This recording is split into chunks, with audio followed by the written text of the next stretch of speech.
جونجا تي في. إذا أعجبك الفيديو فلا تنسى الاشتراك في قناة جونجا تي في. جونجا تي في. الحمد لله رب العالمين يا الله، والصلاة والسلام على رسول الله، أحمده حمدا ممدودا مداه، وأوحده كما وحده الأول. محمد بن عبد الله لولا نوره ما خلق أبوه عبد الله، صلاة وسلاما دائمين متلازمين إلى يوم الله.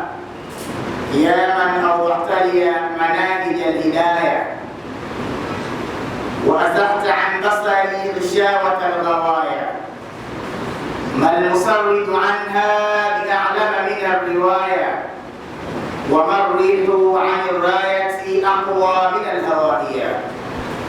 فرب القائل جاهل ورب المنطوق صافيا، فلعل السامع أدرى ولعل الواعظ قربيا. ميل أني ذو حرصي بما صعب اجتلاه جليا، ما من عبد اقتدر في بحث البلوغ جبال سرنديبا، وأسند مناه إلى ربه يسبح مجد وذو موهب. فالفوز لمن رزق اللب والعقاب لمن عاند التوبة. ثم أما بعد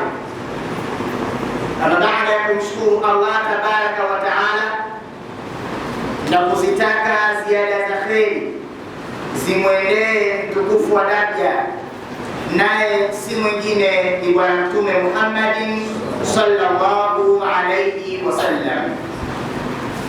Ayuha almu'minuna alkiram, usikum wa usi nafsi awalan bitaqwa Allahi taala wa ta'atihi. فقد فاز المتقون حيث قال إن للمتقين مفازا.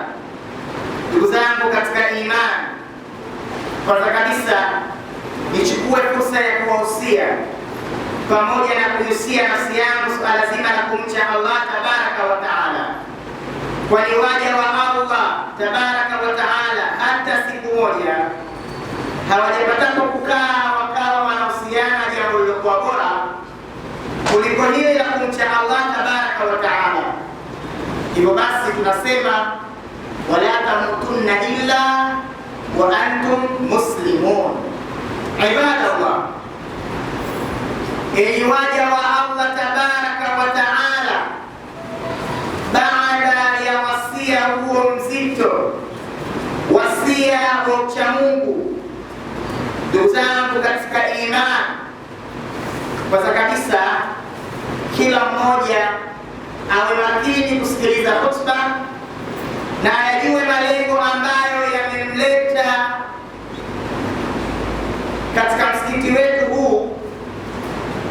Lengo ni moja tu, la kunufaika na kustafidi kwa hotuba ambayo itakayoelezwa. Ndugu zangu katika imani, mada yetu ya leo ni jambo ambalo watu wengi sidhani kama wanalizungumza, lakini kwa kuwa tuko katika miezi mitukufu tutaliambatanisha na tukio la mwezi mtukufu,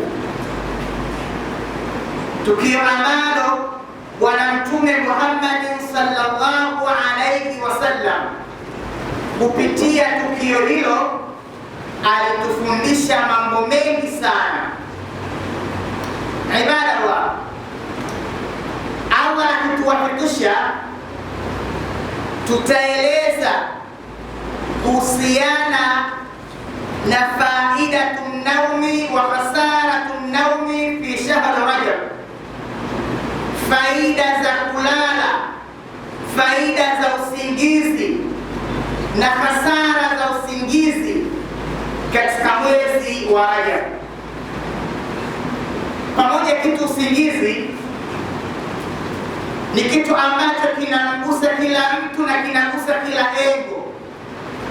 kwa maana ilitakiwa hili jambo la usingizi lielezwe katika miezi yote, lakini kwa nini tuchague katika mwezi huu wa Rajab?